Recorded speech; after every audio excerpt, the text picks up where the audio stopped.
Buenos días, iglesia. Me alegra saludarle y verle. Quiero que busque, por favor, Juan, capítulo 4, y vamos a estar mirando el versículo 1, 2 y 3 el día de hoy. Acabamos de terminar de cantar una canción y cuando orábamos por las ofrendas, antes de orar por las ofrendas, la letra de la canción decía: en donde tú estás, allí hay libertad, los muros caerán, allí Cristo, y decíamos: venga el cielo acá. ¿Qué pensamos nosotros cuando escuchamos esa expresión, que venga el cielo acá? Pues bueno, el Señor Jesús, cuando le enseñó a sus discípulos a orar, decía: hágase tu voluntad así en el cielo como en la tierra, y antes decía: venga tu reino. Bueno, cuando nosotros entendemos y decimos que venga el cielo acá, estamos de alguna forma diciendo que la voluntad de Dios se haga en este mundo, y si la voluntad de Dios se hace en este mundo, eso significa para nosotros solo una cosa: felicidad. Nada más. Eso significa para nosotros alegría, paz, plenitud, abundancia. Todas las palabras que a ti se te puedan ocurrir que sean bonitas, implican que venga el reino de Dios acá. Pero ¿cuál es la realidad que nosotros vivimos, que nosotros experimentamos? Y voy a mencionar solamente quizás un factor y algunas cosas que se ven ahí, pero mira, la vida que nosotros vivimos se ha convertido en una lucha fratricida. ¿Qué significa eso? Es una guerra entre los seres humanos a ver quién está por encima de los demás. Ahora, naturalmente esto se da porque nosotros, los seres humanos, nuestra maldad nos hace ser egoístas, nos hace ser envidiosos, nos hace no pensar en el otro, sino pasar por encima para obtener nuestras metas, nuestros sueños, nuestros anhelos. Recuerdo, no sé si usted lo llegó a ver, pero había un reality de estos que dan en televisión hace muchos años, y todavía lo han reeditado por ahí, que se llama El Aprendiz. Se llamaba El Aprendiz, y era el presidente de los Estados Unidos, Donald Trump, que iban un poco de jóvenes empresarios, y él los iba como que enseñando y preparando para que se convirtieran en el futuro, en los líderes o directores de sus empresas. Y lo más interesante de este reality era que uno veía cómo esas personas, esos empresarios, estaban dispuestos a hacer lo que tuvieran que hacer para destacar delante del líder. Y eso es una lucha fratricida, es decir, obtener beneficios a costa de otros. No me interesa lo que pueda pasar con las otras personas. Vivimos en ese mundo. ¿Cómo se manifiesta eso? Hay gente que se roba el crédito de otros. No sé si le ha pasado algo así parecido, pero usted está trabajando en un grupo y de repente presentamos todos en grupo, y se supone que era en grupo cuando alguien resultó diciendo: eso lo hice yo solo. ¿Y usted qué? ¿Le ha pasado? A ver, levante la mano si le ha pasado una cosa así. Eso se siente feo, ¿cierto? Y eso es una manifestación de esa lucha fratricida, que la gente está buscando sobresalir a costa de los demás. Es terrible, y si lo pensamos a nivel económico, pues es doloroso. Ya se sabe mucho y se ha escuchado muchísimo que hay gente que con tal de obtener dinero no le interesa si envenena a las demás personas. Yo leía una noticia hace unos años de gente que falsificaba, por ejemplo, adulteraba o bueno, hacía remedios falsos de acetaminofén y de aspirinas, y lo que le vendían a uno era una mezcla como de, bueno, cuando era bueno era un polvito que era inocuo para uno, pero cuando es malo dice que cemento, que no sé qué, y que le vendían eso a uno y como si fuera natural y normal, y no les interesaba o no les interesa la salud de los demás, sino simplemente obtener ¿qué? Un beneficio. Terrible.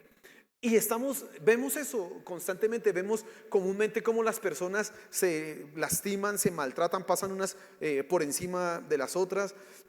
Usted también se da cuenta cómo hay gente que quiere quitar del privilegio a otros.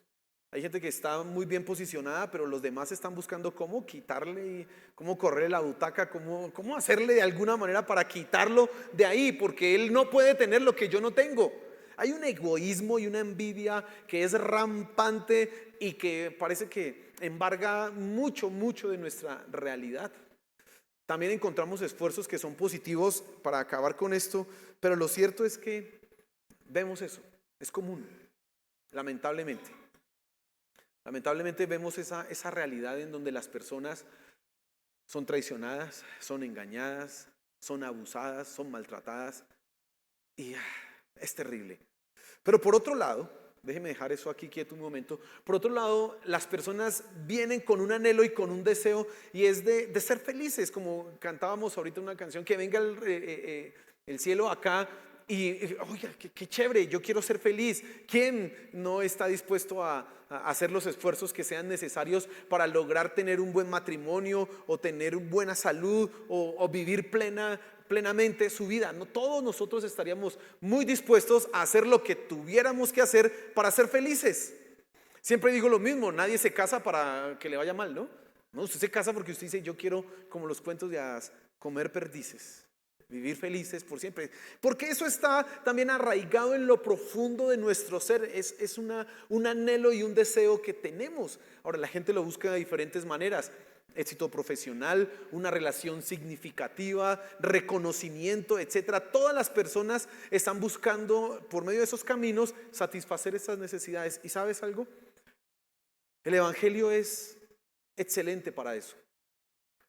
Eso puede llevar a que algunas personas se equivoquen, pero el evangelio es un mensaje que te promete felicidad. Si no, no creo que usted estuviera acá. Lo que pasa es que es tan bueno el mensaje del evangelio que dice que somos felices, que a veces nos olvidamos que van a haber sufrimientos y que el mismo Señor Jesús dijo que bienaventurados seremos cuando por su causa nos maltraten, nos persigan, nos maldigan, nos vituperen y algunos nos asesinen. Dice ahí el evangelio de Mateo. El Señor Jesús dice eso. Y como que se nos olvida esa parte porque estamos tan enfocados en la otra, es de ser felices. Pero hay una excusa que normalmente lanzan las personas cuando les hablamos del evangelio. Les decimos, tú en el evangelio puedes ser feliz, pero hay una excusa o un argumento, y es: la gente dice o piensa, no, pues, quizás no lo piensen de esa manera, pero se plantean el siguiente razonamiento. Si Dios es absoluto y soberano y es el que gobierna todas las cosas, y además Dios pide todo para sí, porque Él pide la adoración. Dice en la misma Biblia que todo se ha hecho ¿para quién? Para Dios. Y Él pide todo para sí. ¿Dónde queda mi felicidad? Y fíjate lo que yo estoy diciendo.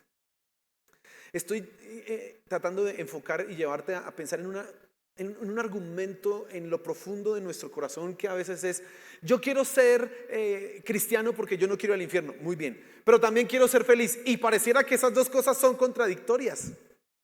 Porque algunos han pensado que ser cristiano es como convertirse en uno de esos ermitaños, monjes que está por allá encerrado todo el tiempo, como que sin comer, flaco, pobre. Y no, pues, la gente como que se imagina que ser cristiano es eso. Los jóvenes, cuando escuchan del evangelio, como que empiezan: ay, ahora bueno, está bien, ahora me tocó la vida aburrida. Como que esa es la sensación que hay. Y la pregunta o el argumento contrario al evangelio, aunque el evangelio promete felicidad, es: ¿y dónde queda la mía? Pareciera que fueran dos cosas opuestas. ¿Cómo que yo ser cristiano, para yo ser cristiano, necesito olvidarme y renunciar a lo que yo soy? Como que no hay cabida para mis metas, para mis sueños, para mis deseos. Ahorita cantábamos esa canción y estábamos aquí chévere danzando. Ay, qué bonito. ¿Y cuántos logran ver en la voluntad de Dios también su camino, su vida, su felicidad? A eso es lo que yo quiero enfocarme esta mañana y llevarte a entender que cumplir la voluntad de Dios, vivir en el propósito de Dios, también incluye tu felicidad, tus metas, tus anhelos y tus sueños. Y esto creo que es algo maravilloso, que un Dios que exige todo para sí también piense en ti de manera particular.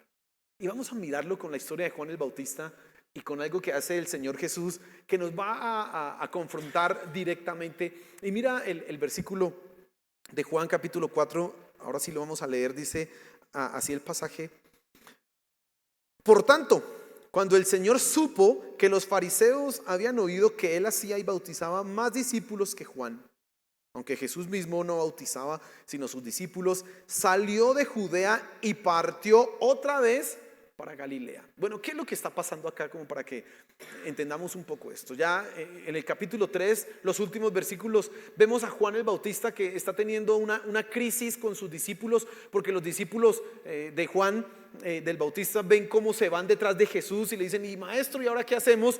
Y Juan dice quizás una de las palabras más importantes que uno pudiera escuchar: es necesario que yo mengüe y que él crezca. Como la renuncia, ¿recuerda lo que hablaba hace un momento? Como que tengo que olvidarme de quién soy yo para sumergirme en la magnificencia del Salvador. Ese pareciera que es lo que nos exige y nos requiere, como que es un abandono total a lo que yo soy. Ahora, en cierta medida, ser cristiano te va a pedir todo, va a exigir todo, absolutamente todo de ti. Y Juan el Bautista lo hace, pero aquí es donde viene lo maravilloso, cómo el Señor Jesús actúa. Y entonces vemos por un lado a Juan el Bautista que dice: es necesario que él crezca y que yo mengüe, es necesario que sea así. Pero también vemos al Señor Jesús que dice que se va. Ahora, aquí es donde quiero que lleguemos a este punto. ¿Por qué se va el Señor Jesús? Si lo lógico y lo natural era que él menguara, que Juan el Bautista menguara, es decir, que dejara de seguir bautizando y que el Señor Jesús ahora se convirtiera en el personaje principal de la historia, ¿por qué él se va? El conflicto era el siguiente: Juan y el Señor Jesús están bautizando en una región muy cercana, y entonces como que hay un problema, gente se está yendo para aquí y gente se está yendo para acá y están los dos ahí, y entonces ahí ese es el problema. Pero el Señor Jesús, ¿por qué se va? O sea, piensa esto en detalle, y eso es lo que debemos nosotros evaluar cuando estamos mirando la Biblia. ¿Por qué se fue? Las acciones del Señor Jesús no son fortuitas, ni casualidades, ni vienen aquí dirigidas por el azar, no, sino que hay una intencionalidad en lo que está pasando acá. ¿Por qué se va el Señor Jesús? ¿No era lo más correcto que él permaneciera ahí y siguiera bautizando y que dijera: bueno, Juan, ya llegó mi tiempo, hermano, gracias, chao, vete por favor, ábreme espacio, ábreme camino? ¿No era lo más normal? Pero el Señor Jesús dice que se va. Él está en Judea y se va a Galilea, al norte, coloca territorio, terreno, varios kilómetros, muchísimos kilómetros entre ellos dos. ¿Por qué el Señor Jesús lo hace de esa manera? Si Él es el rey, si Él es el soberano, ¿por qué no acaba de una vez con el ministerio de Juan? Pues ya tenía la oportunidad. Ya todos estaban persiguiéndolo, ya todos estaban bautizándose con él. Bueno, ya aquí hay una aclaración, ¿no? Los que bautizaban eran los discípulos, el Señor Jesús no bautizaba. Pero ya todos están ahí. ¿Y por qué él dice: bueno, me voy? Como que deja: bueno, Juan, sigue tú con lo que estás haciendo y yo me voy para otro lado. Lo que estoy diciendo, sin egoísmo actúa el Señor Jesús en cuanto a su función con respecto a Juan. Sin egoísmo. Mira,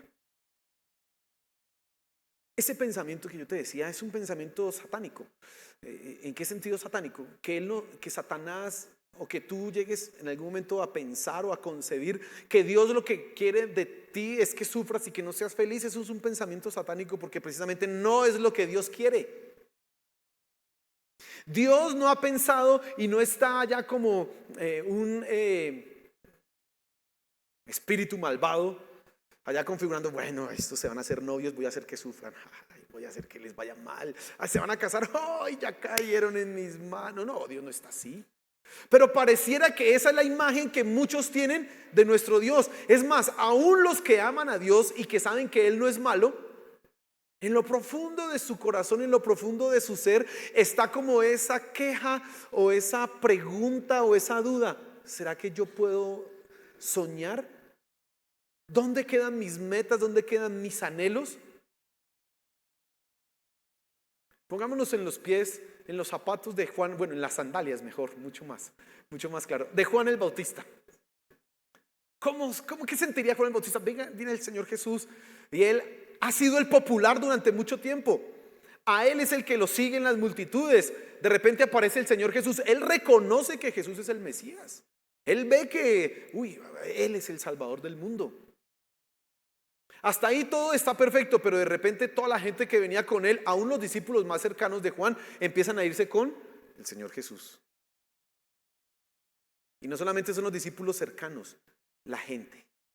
La gente, ¿qué sentiría Juan? Pero como un hombre que ama a Dios, cuando vienen a confrontarlo, él simplemente dice: es necesario que él crezca y yo mengüe. Pero aquí viene la gracia y la maravilla de nuestro Dios, y es que Dios tiene con nosotros, Él tiene cuidado particular de nosotros. Dios tiene evidentemente su voluntad, su gloria, su propósito, su plan que se ha de cumplir como un objetivo primario, pero en su sabiduría ese plan también incluye la particularidad de nuestra existencia. Cosa sorprendente es ver cómo un Dios poderoso que controla todo el universo sabe cuáles son tus sueños, tus anhelos, tus pasiones, lo que tú sientes, y se preocupa porque eso también sea satisfecho y pleno en Él. Aleluya, hermano. Mire, yo cuando pienso en esto, lo único que puedo es alabar a Dios, porque dice: oh, tú que controlas todo este mundo. Ahorita no sé cuántos millones de habitantes hay en el mundo, 7.000, 8.000 millones de habitantes, eso es mucha gente. Y aún así Dios dice: yo pienso en ti de manera particular y quiero que tú de manera particular, única y exclusiva, puedas ser significativo en este mundo. ¿Recuerdan que hace un rato yo le decía, todos buscamos ser felices? Pero lo que vemos en este mundo es una lucha fratricida. Como que nos toca abrirnos camino a las malas, como que toca ser muy fuerte. Miren, en el colegio, la experiencia en los colegios es dura para los muchachos, para los niños. ¿Por qué? Porque los jóvenes, los estudiantes, los niños no tienen compasión, y cuando hay que hacer bullying o matoneo, eso es sin alma, sin dolor, y le duele, pues más lo hacemos doler para que aprenda. Eso es duro. Y si usted estudia en un colegio público, eso es terrible. Se lo digo yo, que soy profesor de un colegio público, y veo cómo eso es a cada momento, a cada segundo, a cada instante. Es algo que hace parte como que de nuestra naturaleza y de nuestra sociedad. Tanto es así que en algunas circunstancias le dicen los padres a los hijos: defiéndase, o usted también móntesela al otro. Bueno, ¿por qué? Ese es el mundo. Pero vemos a un Dios que no actúa de esa manera. Quien sí pudiera hacerlo es Dios. Quien sí pudiera acabar con nuestra felicidad y con nuestros sueños es Él. Él sí pudiera de alguna manera olvidarse de cuáles son tus metas y decirte: quiero que me sirvas, tu felicidad no me interesa, solo quiero mi gloria. ¿Tienes metas? ¿Qué me importan tus metas? Solo son las mías las que interesan. Pero Dios no actúa de esa forma. Por eso tú ves que el Señor Jesús se va. Y uno dice: pero ¿cómo se va? ¿Pero por qué se va a ir? Y aquí hay una enseñanza inicial que tenemos tú y yo que aprender acá, ahora. El versículo nos dice algo que es clave en este entendimiento, y dice así el pasaje. Dice: cuando el Señor supo que los fariseos habían oído que Él hacía y bautizaba más discípulos que Juan, salió de Judea y se fue. ¿Quiénes eran los fariseos? Bueno, eran un grupo religioso muy importante en este momento. Y como el grupo más importante, están interesados en controlar qué escucha y qué cree las personas. Ellos están interesados en eso. Ellos han perseguido a Juan el Bautista y le han preguntado: ¿y usted qué? ¿Por qué hace eso? ¿Con qué autoridad usted eso? ¿A usted quién lo mandó a hacer esas cosas? Y ahora que el Señor Jesús empieza a hacerse popular, las mismas preguntas le van a hacer a Él. Pero entonces el Señor Jesús, ¿qué hace? Se va. Mira, hay una enseñanza que es un paréntesis en esto que vengo hablando, que tenemos que aprender nosotros. El Señor Jesús sabía que su tiempo estaba por llegar, pero que todavía no había llegado. Así que el Señor Jesús, cuando se da cuenta que ya se está volviendo popular y que van a llegar los fariseos y que evidentemente va a haber una confrontación con ellos, decide apartarse, decide irse. Él está pensando en primera instancia en no acelerar los tiempos, no acelerar las etapas en su vida. Y tú tienes que aprender eso. Mira, dice el libro de Eclesiastés que a cada uno de nosotros nos llega la hora y el tiempo. Cada uno de nosotros en algún momento tendremos la oportunidad de. Pero no aceleremos eso. El libro de Cantar de los Cantares dice, oh doncellas, le dice la novia y después el novio, les digo, no hagan velar el amor ni tampoco lo despierten. ¿Y sabes qué significa eso? Hombre, hay un tiempo para el amor, pero no es a los 12 años. Aquí no tengo nadie de 12 años, ¿no? Bueno, pero si tengo papás que tienen niños de 12 años. Hombre, ¿usted cómo le va a incentivar el amor a un niño de 12 años? Todavía no es la época. Y dice el libro del Cantar de los Cantares, no hagáis velar ni despertéis el amor. Dice así, así que a los 12 años, hombre, no. ¿A los 13? ¿A los 14? Bueno, como yo no tengo hijos, si tuviera una hija le diría a los 35, mi amor, ya puedes empezar. Pero mire, mentiras, eso es solo por molestar. Pero creo que usted ya me está comprendiendo, ¿cierto? A los 12 años nunca. Así que papá, si tú eres de los que empiezas a decirle a tu niño o a tu niña a los 10, a los 8 años, ay, vamos a empezar a orar por tu esposo, bueno, ora tú, ya. Cuando él se cumpla 14, ahora usted le va a decir, ya, por favor, no tenga, va a tener un problema para decirle que ya no. ¿Para qué se pone usted a anticipar lo que no tiene que anticipar antes? Y es lo que el Señor Jesús está diciendo. Está haciendo, perdón, él se va porque, hombre, ya todavía no es el momento. No es un cobarde el Señor Jesús que vienen los fariseos, entonces me voy de aquí. No, él luego va a tener unas confrontaciones tremendas con esos fariseos, pero cuando sea el momento, cuando llegue la hora. Te doy una ilustración para que tú lo comprendas. Ya, no hagamos ni velar ni despertar el amor hasta que Él quiera. Expliquemos la primera parte, no hagamos velar el amor. Los noviazgos eternos, pues hombre, eso tampoco, ¿no? ¿Cuántos llevan de novios 15 años y estamos esperando que Dios nos diga cuándo nos casamos? ¿Cuándo? Por favor. 15 años, güey.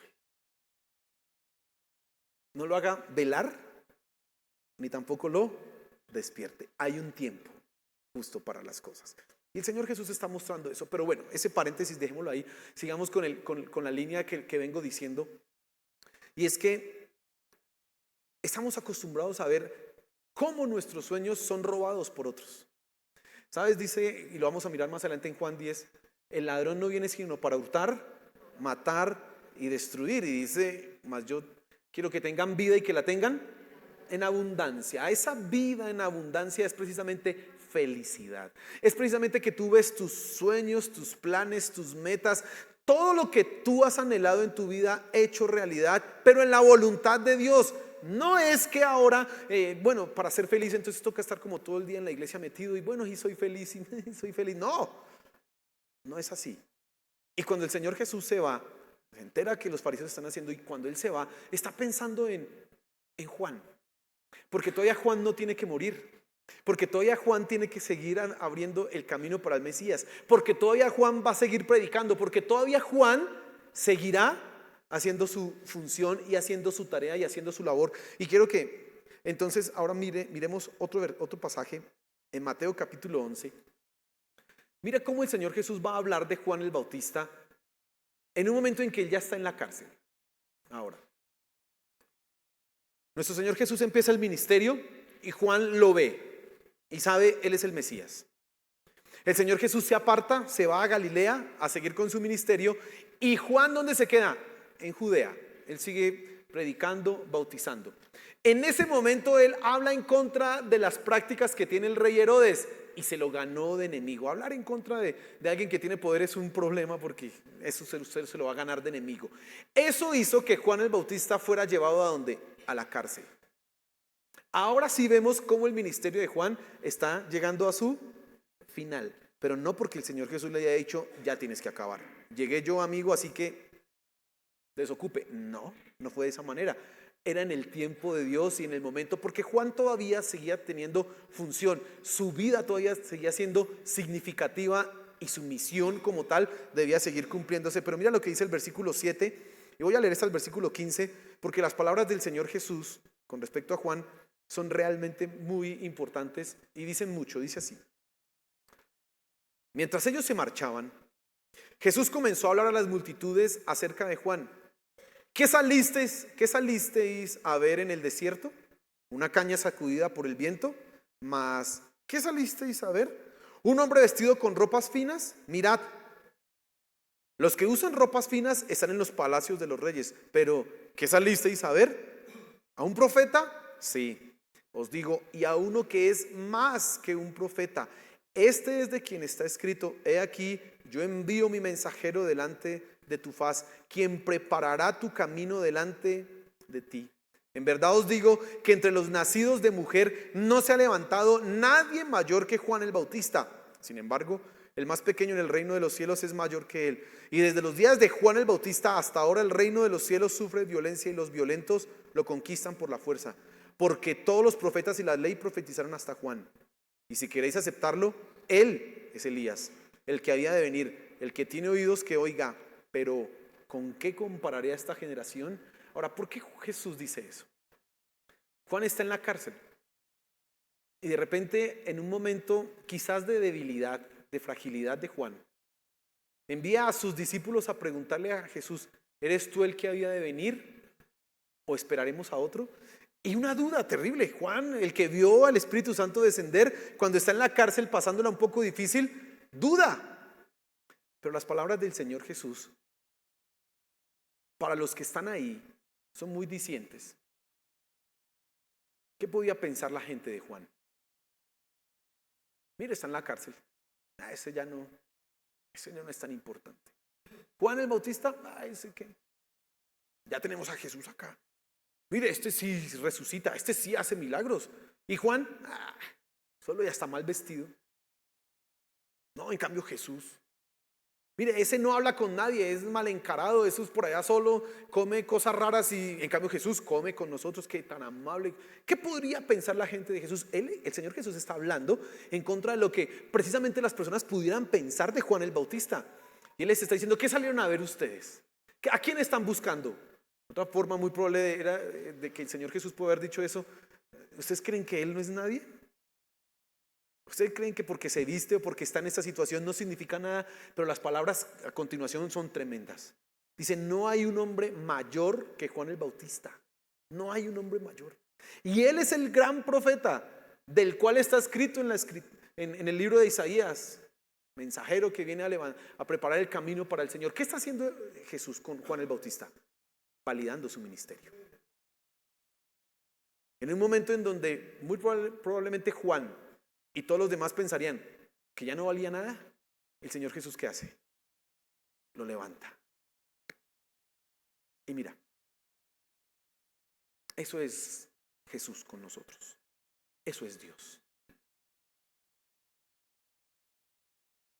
Quizás nos han robado los sueños. Quizás te han robado a ti cosas. Gente que tiene pésimas experiencias, por ejemplo, con sus padres. Y lamentablemente son los hombres los que en su mayoría han hecho mal la labor como padres. Es terrible. Y el mundo les ha robado a su padre. Pero Jesús viene a restaurar inclusive esas cosas. A pensar en ti particularmente. Por eso la Biblia dice que Dios es nuestro Padre. Y dice Romanos 8 que podemos clamar a Él: Abba, Padre. Otros han visto en su hogar que tenían papá y mamá una cosa totalmente horrible, peleas y constantes, maltrato, abuso. Estaba papá y mamá ahí, pero vieron fue violencia y eso les robaron su entendimiento de un buen hogar. Y hoy día están frustrados, hoy día tienen temor, hoy día están completamente a la defensiva frente a asumir una relación. Quizás por eso es que los noviazgos duran 15 años, porque no, yo que me voy a casar, no sé con qué me va a salir esto. No sé. Sí. Y eso ha sucedido mucho, mucho. Hay temor. Pero lo más increíble es que aunque haya temor, la gente desea ser feliz y desea: yo me quiero casar y quiero ser feliz, pero me da miedo. Jesús viene a restaurar eso. A pensar particularmente en nosotros, nuestros sueños. ¿Sabes quién sí vino a destruir nuestros sueños? Satanás. Satanás vino a destruir el propósito que tú tienes para tu vida. Satanás vino a decirte, a llevarte a pensar, a entender que tu vida no tiene ningún valor, ningún propósito, ni ningún significado, que qué más da, que qué haces en este mundo, eres solo un cero a la izquierda. Eso es lo que dice el mensaje de Satanás. Y terriblemente a veces en la escolaridad, en el colegio o en la universidad o a nivel laboral, lo que vemos es gente que también quiere pisotearnos. Pero Jesús viene a restaurar eso. Jesús viene a decir, no, espérate, yo vengo para que tú tengas vida y para que la tengas en abundancia. Y cuando el Señor Jesús se va y deja a Juan que siga haciendo su ministerio, no está diciendo otra cosa, sino simplemente, aunque ya yo voy a ser el que voy a tomar el lugar, todavía sigue siendo significativo, sigue. Y esas palabras que acabamos de leer en Mateo son tremendas porque nos muestran cómo Dios se preocupa particularmente de cada uno de nosotros. Cómo Dios precisamente y nuestro Señor Jesús está al tanto de esas cosas. Mira, nuestros sueños, tus metas, tus gustos están en el conocimiento de Dios. Y Dios no quiere quitarlos para que vayas al cielo. Si esa es la mentira que has escuchado, quítate eso, eso no es. Dios quiere que tus metas, tus propósitos, tus gustos, todo lo que tú tienes sea hecho, pero en su voluntad, pero que sea realizado. Eso significa que tú puedes tener una vida plena, una vida significativa, una vida realmente valiosa. ¿Cómo? Pues como tú la quieres tener, claro, pero en la voluntad de Dios. Y Dios dice, yo quiero que tú hagas eso. Yo quiero que tú llegues, que cumplas tus metas. Te di este talento. Yo sé que te gusta esto, quiero que lo hagas.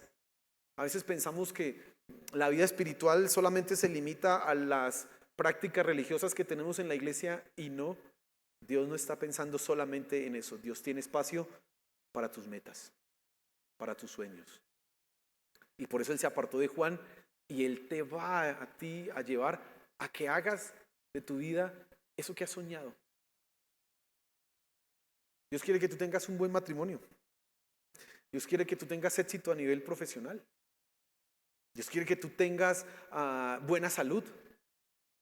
Dios quiere que tu vida sea significativa para tu familia y para quizás tu barrio o el país, o no sabemos, yo no sé cuáles son tus sueños. Piensa. Ahora, no estoy predicando acá diciendo que Dios es el esclavo que cumple nuestros sueños. No, estoy diciendo que Dios en su sabiduría infinita se ocupa de nosotros también. Por eso se apartó de Juan. Y Dios lo quiere hacer contigo. Pero te pide, ven a mí, empieza conmigo y yo haré de tus sueños realidad. Yo haré de todo eso que has buscado realidad. Yo lo haré realidad. Y claro, quizás algunas cosas se nos quiten, pero se nos quitarán no porque Dios sea malo, sino simplemente porque un día nos daremos cuenta, yo ni necesitaba eso y no sé por qué andaba metido en eso, pero mi vida es significativa y valiosa y Dios es tan sabio que me quitó eso que yo pensé que era lo que necesitaba. Y te darás cuenta que eres realmente feliz. Dios quiere eso para ti. Y entonces, Dios no está en guerra contra nosotros. Dios está con nosotros, camina con nosotros para que logres ser lo que tienes que ser, hermano. Y cierra tus ojos ahí, cierra tus ojos.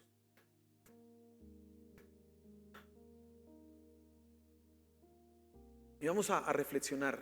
Quizás has pensado que Dios quiere que no seas feliz. Ahora, tú no lo dices de esa manera, tú no lo piensas de esa forma, no lo haces explícito de esa manera. Pero quizás en lo profundo piensas que, para ser salvo me toca renunciar a todo y olvidarme de lo que yo anhelo. No. Eso es una mentira que te han dicho que no es real, no es verdadera. Eso es una falsedad. Así no actúa nuestro Dios.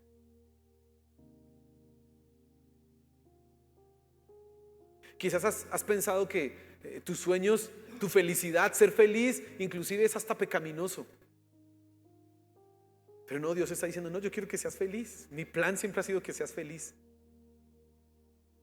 Pero empieza conmigo. Es lo que dice Dios. Señor, aquí estamos, esta mañana, aquí estamos. Gracias porque tú tienes nuestra vida particularmente en tu mano sostenida por misericordia, por amor, pero también con un propósito. Señor, y si nos has colocado habilidades, dones, metas, sueños, si eso ha sido puesto en nuestro corazón, ay, gracias porque sabemos que lo harás. Pero queremos empezar contigo, no a nuestra manera, sino contigo, Señor, para que todo esto sea llevado a cabo en tu sabiduría, en tu tiempo, en tu momento. Por favor, Señor, ayúdanos a entender estas verdades, que las mentiras y la misma experiencia que nosotros tenemos en este mundo no vengan a marcar la manera en que vivimos, pensamos y actuamos. Por el contrario, que podamos rendir nuestro corazón plenamente a ti, porque sabemos que tú finalmente quieres también nuestra felicidad, nuestra plenitud. Y sabes mejor que nosotros el camino que se debe seguir. Ayúdanos, Padre Celestial. Gracias, gracias, porque tú tienes cuidado de nosotros. Y nuestra felicidad está en tu mano. Así que acudimos a ti, Señor. Gracias, Padre Celestial, gracias. Dale gracias, dile, Señor, gracias. Gracias porque sé que tú piensas en mí. Gracias porque mis sueños en ti son llevados a cabo. Dile gracias, Señor. Gracias por esto. Y solamente ayúdame a confiar plenamente en ti. Ayúdame, por favor, Señor de los cielos. Gracias, gracias, Señor, por tu palabra en esta mañana. Amén y amén.